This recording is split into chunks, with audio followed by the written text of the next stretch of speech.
Olá, minha gente, como acontece todos os domingos, o programa Eu e Você está no ar mais uma vez e sempre com a presença do nosso deputado Gerson Berger, que comentará os assuntos da semana e que são muitos. Foi uma semana bastante agitada e nós vamos falar sobre a votação da distribuição dos royalties do petróleo lá em Brasília, quando os deputados disseram não ao veto da presidente Dilma. Nós falaremos sobre um assunto muito interessante, que é uma exposição que está acontecendo em Israel e que nos levará à época do rei Herodes, da criação de uma vergonhosa comissão que vai rever e analisar aquela explosão da AMIA, a Associação Judaica Argentina, que aconteceu em 1994 em Buenos Aires. E olhem, imaginem vocês, uma comissão composta pelo governo argentino e pelo Irã,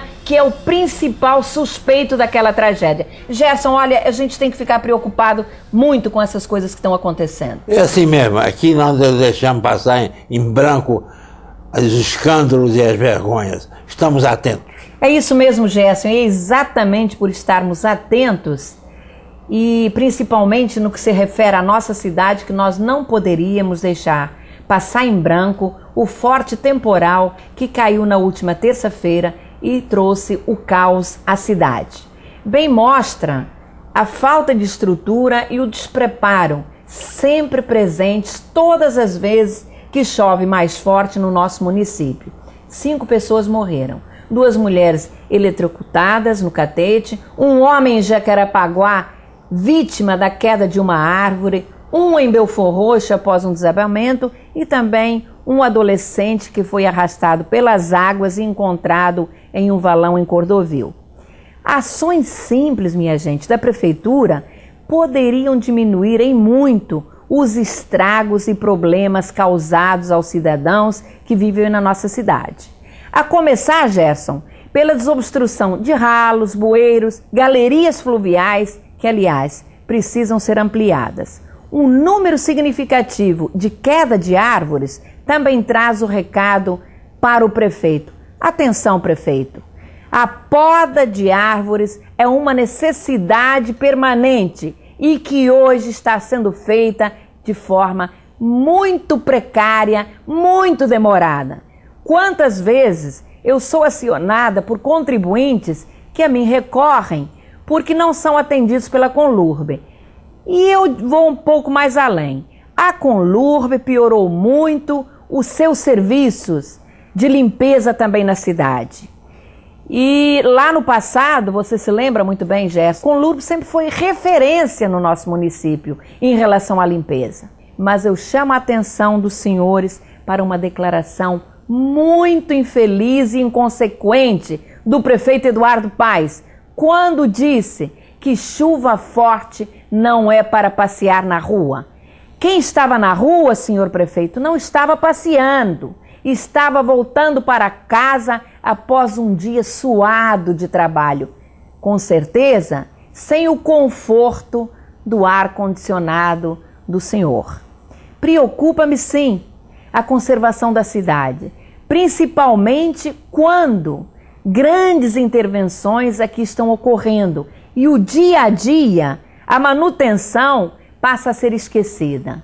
Lembro-me que lá em 2007, Gerson, quando houve os Jogos Pan-Americanos, quando todos os recursos foram direcionados para esse mega evento, a cidade ficou num abandono total, com milhares de pontos de luz apagados, asfalto e esgoto sanitário, principalmente nas comunidades, totalmente largados, o que resultou na rejeição e críticas severas ao governo do então prefeito César Maia. A Copa do Mundo e os Jogos Olímpicos são muito bem-vindos, mas que o dia a dia da nossa população, que paga a conta com seus impostos, não possa ser esquecido. Tereza, a tua fala foi brilhante. Você me permite apenas que acrescente uma coisa fundamental, a palavra que você falou, manutenção.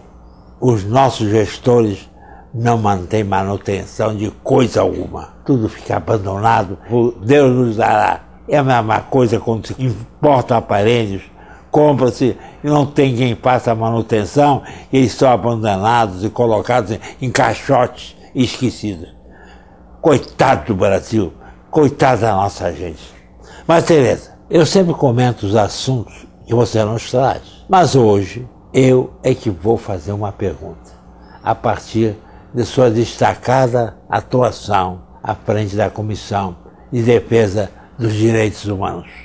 Naturalmente, estou me referindo à Câmara dos Vereadores, onde lá você foi reeleita presidente para esta comissão. O que faz a Comissão dos Direitos Humanos, a tua comissão? Olha, Gerson, primeiro, muito obrigada aí pelo elogio, mas na verdade foi um trabalho da comissão, do grupo. E eu digo a você que, com muita honra, mais uma vez por unanimidade, fui eleita presidente da Comissão de Defesa de Direitos Humanos da Câmara Municipal, como você disse. E que talvez para alguns não tenha a importância que eu lhe atribuo, que tem para mim. Pois, para mim, ela é a comissão mais importante da Câmara, pelo fato de cuidar dos direitos humanos do homem, da mulher, enfim, do ser humano. E tem ainda também um papel fundamental, que eu acho assim de extrema importância, na luta contra o preconceito, contra a discriminação e a intolerância, e sempre respeitando o direito de todo cidadão à diversidade. No ano passado, com a participação, como eu disse há pouco, dos demais membros, fizemos várias audiências públicas para discutir com os órgãos públicos a falta de saneamento básico nas favelas, a questão do esgoto sanitário, a ausência de UPPs sociais nas comunidades pacificadas, que é de extrema importância, porque não adianta entrar só o UPP policial e a comunidade continuar lá largada. Nós discutimos também muito a questão da falta de estrutura para abrigar a população em situação de rua. Visitamos vários abrigos onde encontramos as maiores aberrações e violação de direitos humanos. O mesmo aconteceu com uma clínica psiquiátrica na Taquara, que era mantida pelo SUS e que chegava a manter acorrentados seus pacientes. E foi através, Gerson, de nossa atuação junto ao Ministério Público que a Prefeitura foi obrigada a remover, a remanejar os pacientes para outras clínicas, objetivando, claro, acabar com tanta desumanidade que nós lá encontramos.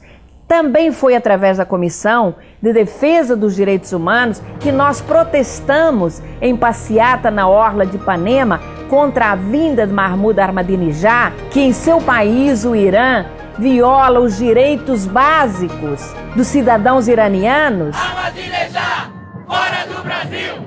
É muito importante darem um basta a este homem, que é um tirano, que na verdade viola todos os direitos humanos. A cidade do Rio de Janeiro é uma cidade de paz, a cidade do Rio de Janeiro é uma cidade que acolhe a todos muito bem. Mas não é este homem. Este homem não pode pisar no solo carioca, que é um solo abençoado por Deus. Estas, entre muitas outras, foram algumas das ações da Comissão de Defesa de Direitos Humanos e que este ano terá grandes desafios a enfrentar, a começar pela discussão em torno da internação compulsória dos dependentes de crack, que a Prefeitura até agora nada fez na criação de uma infraestrutura adequada para acolhê-los. Muitas serão as questões. E quando nós falamos em Comissão de Direitos Humanos, eu não poderia deixar de me reportar ao que está acontecendo com a Comissão de Direitos Humanos lá em Brasília, que se discute que um determinado deputado não possa ser presidente desta comissão porque ele teria se manifestado de uma forma racista e homofóbica em relação a duas questões que eu acho assim têm que ser respeitadas. Então, eu não conheço o deputado, estou me baseando no que vi na imprensa. De qualquer maneira, é fundamental que as pessoas, quem está à frente de uma comissão de direitos humanos, principalmente, respeite o direito do outro. Não acha? Eu queria acrescentar algumas palavrinhas ao que você disse muito bem. Você é uma mulher que sabe ouvir. E na política é preciso saber ouvir para apresentar o que você faz muito bem, o contraditório. Há muita gente que se deixa levar por informações errôneas. E ela ouve, respeita a opinião do indivíduo e apresenta, como eu disse anteriormente, o contraditório, para esclarecer que não é bem isso. Vamos corrigir. E ela corrige com classe, sem ofender a individualidade de cada membro, de cada político. Parabéns. Gerson, muito obrigada pelo elogio, mas não resta dúvida que saber ouvir e respeitar o contraditório é fundamental em qualquer situação. Mas agora nós vamos para Brasília e eu gostaria de saber como você viu a rejeição ao veto da presidente Dilma em relação à distribuição dos royalties do petróleo. Previsível essa rejeição, Gerson? Vou responder respeitando o que nós falamos há pouco. Vamos respeitar e apresentar o nosso contraditório. Por quê? Apenas os estados do Rio de Janeiro, Espírito Santo e São Paulo estão interessados na manutenção do veto da presidente, que trará perdas milionárias para os estados produtores que resultarão na queda de investimentos em várias áreas do governo, segundo declaração do próprio governo do estado do Rio de Janeiro, até mesmo na área de segurança pública, o que é muito preocupante, sem contar que muitos municípios têm como fonte principal de seus orçamentos os royalties, como por exemplo Campos. Como fica a situação deste município, onde mais de 50% de seu orçamento vem desses royalties, como nós há alguns meses atrás afirmamos aqui no programa. Quem vai decidir essa questão será o STF, pois os estados que foram prejudicados vão entrar com recurso junto ao Supremo Tribunal Federal. E tenho certeza, usará a Constituição como base de sua decisão. E olha, Tereza, a lei aprovada na Câmara tem várias irregularidades. Por isso, ela foi vetada pela presidente Dilma. Mas, Tereza, já que falei da presidente Dilma, há um assunto de grande destaque em toda a imprensa mundial que deveria ser comentado, que foi a morte do presidente da Venezuela, Hugo Chávez.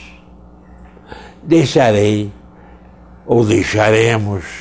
para falar no assunto numa outra oportunidade, respeito ao sofrimento que vive sua família e o povo venezuelano neste momento. A comoção que tomou conta do povo venezuelano com a morte de Hugo Chávez, eu acho que há muito tempo nós não víamos com o falecimento de um outro líder. Mas agora nós vamos passar para um outro assunto, que se refere a uma exposição que está acontecendo no Museu Israel, lá mesmo em Israel, e que começou no último dia 3 de fevereiro e vai até 5 de outubro deste ano. Esta exposição, intitulada Herodes o Grande, a Jornada Final do Rei, homenageia o arqueólogo israelense Ehud Netzer, por seu extraordinário trabalho de 4 décadas, objetivando descobrir o local onde foi sepultado o rei Herodes em Heródion. O local foi apontado pelo historiador Flávio Joséfo, contemporâneo de Herodes, e contrariava a posição de arqueólogos de várias vertentes que por séculos acreditavam que esse túmulo estava em Jerusalém ou Jericó. Netzer não chegou a mostrar ao público o resultado da sua pesquisa, pois morreu de forma muito trágica, ao perder o equilíbrio e cair quando retirava fragmentos do local onde Herodes tinha sido sepultado. Gerson, mas falando do rei Herodes, conhecido também como rei dos judeus, que não era judeu, mas adotou esta condição ao se casar com a filha de um rabino, Mariana? Na verdade, o que ele queria mesmo, à época, era estar bem com os judeus e com o Senhor a quem ele servia, ou seja, a antiga Roma. Quando nós falamos em Herodes, a primeira lembrança que vem é aquela em que, sedento de sangue, numa de suas crises paranoicas, ordenou que todas as crianças em Belém com menos de 2 anos fossem mortas. Isto após ser enganado pelos 3 reis magos. Eles haviam avisado o nascimento de Jesus, a quem todos já chamavam Rei dos Judeus. Irado, Herodes mandou os 3 magos localizarem o recém-nascido Jesus, mas, no entanto, ao encontrá-lo, os 3 reis o adoraram, avisando a seus pais Maria e José que Herodes queria matar o pequeno Jesus. O que fez com que eles fugissem de madrugada após serem avisados por um anjo, e foram para o Egito, onde permaneceram até a morte de Herodes, que também era conhecido como o Grande e descrito através da história como um louco que assassinou a própria família, inúmeros rabinos e até uma de suas 10 mulheres. Apesar de sua perversidade, Herodes foi também reconhecido como um grande empreendedor, fundando a cidade grega de Samaria e Cesareia na Palestina, com seu belo porto, além de ter construído palácios que incluía Massada e reconstruído o templo do rei Salomão, hoje chamado Cotel pelos judeus e que é o Muro das Lamentações. Uma de suas obras mais admiradas e que subsiste até hoje é o túmulo dos patriarcas em Hebrom.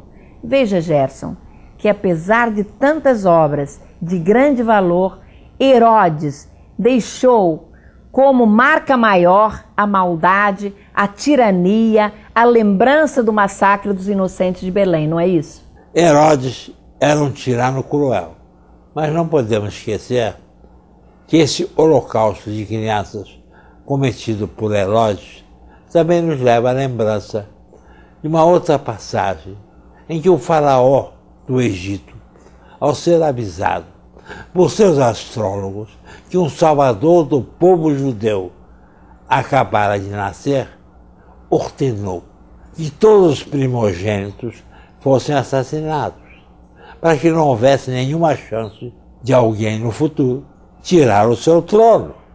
Esse salvador do povo judeu era Moisés, destaque bíblico do Velho Testamento, e sua importância está ligada à libertação do povo judeu da escravidão do Egito. Também no caso de Moisés, ocorreu uma forma milagrosa de poupar a sua vida.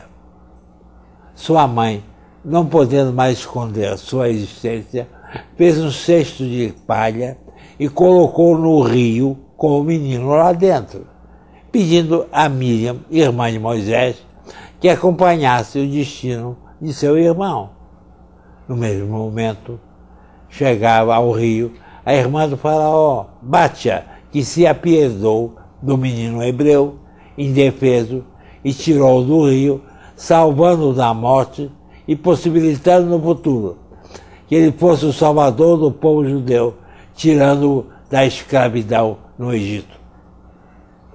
Veja, Teresa, o faraó, sem saber, acabou por conviver no mesmo palácio que seu futuro algoz, Moisés, e que foi salvo pela sua própria irmã, levando-nos a concluir que muitos são os caminhos e desejos do coração do homem, mas quem decide é Deus. Da mesma forma, Teresa, que os 3 reis magos salvaram Jesus da fúria do rei Herodes. Moisés foi salvo da morte e da ganância do poder do faraó pela sua própria irmã. Bonitas as 2 histórias e que sempre nos levam a reflexões mais profundas. Como o bem sempre se sobrepõe ao mal. Ô Gerson, 2 lindas histórias, uma ligada ao Velho Testamento e outra ao Novo Testamento. Mas já que nós acabamos de falar de questões ligadas ao povo judeu, não poderíamos deixar de citar uma decisão do Congresso argentino que aprovou uma comissão conjunta com o Irã para investigar o atentado à AMIA após um acordo firmado entre os dois países. Olha, é uma autêntica vergonha e aberração a criação dessa comissão, que, como se não bastasse, é chamada de Comissão da Verdade. Saibam que esta decisão partiu da presidente Cristina Kirchner, que assinou um memorando de entendimento entre a Argentina e o Irã, que também será usado para esclarecer as causas do atentado terrorista AMIA, em 1994, que matou 85 pessoas e deixou 300 feridos. Seu marido Nestor Kirchner, quando presidente, por decisão da Justiça, chegou a convocar para depor em Buenos Aires o atual ministro iraniano da Defesa, Ahmed Vahidi, principal acusado naquela ação terrorista, e também mais 7 autoridades iranianas envolvidas no mesmo crime. Com esta decisão da presidente Cristina Kirchner, os 8 acusados, inclusive o ministro da Defesa iraniana, Vahidi, poderão ser interrogados pela primeira vez em Teherã e não na Argentina, como a justiça daquele país havia decretado e que acusava o Irã de estar envolvido no atentado terrorista AMIA. Mais uma da presidente da Argentina, que além de internamente em seu país passar por escândalos de corrupção, problemas de infraestrutura e censura à imprensa, agora demonstra claramente não ter interesse em punir os envolvidos no ataque terrorista tão grave, inclusive a imagem de seu próprio país. Quero ouvir você, Gerson. Ô Tereza, isso está na cara que é um jogo de cena combinado por ela, a Cristina, com ela, com a Ahmadinejad. E olha, Tereza, não podemos esquecer que sobre todos esses acusados pesa uma ordem de captura da Interpol, com um alerta vermelho, o que Teherã se nega a reconhecer.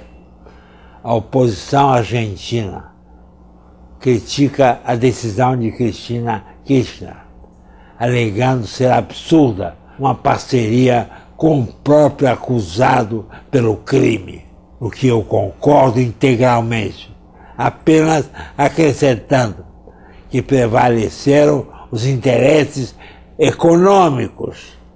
Num dever de justiça, parentes das vítimas do atentado terrorista à AMIA e membros da comunidade judaica argentina protestaram em frente ao prédio destruído, e o atual presidente da AMIA, Guilherme Borger, disse que vai entrar com recurso junto à Suprema Corte pedindo a anulação desse acordo.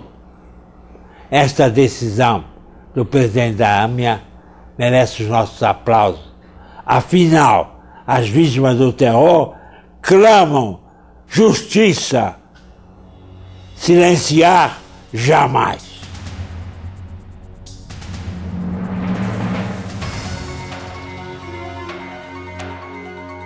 Olha, Gerson, ainda haveria tanta coisa para ser comentada, mas infelizmente o nosso tempo acabou. Só a historinha é que não veio. Ela não veio, Gerson, mas haverá outras oportunidades. Obrigada a você pela participação no programa, a você que nos assiste, o nosso agradecimento muito especial. E no próximo domingo, às 12 horas, tem mais aqui na CNT. Até lá!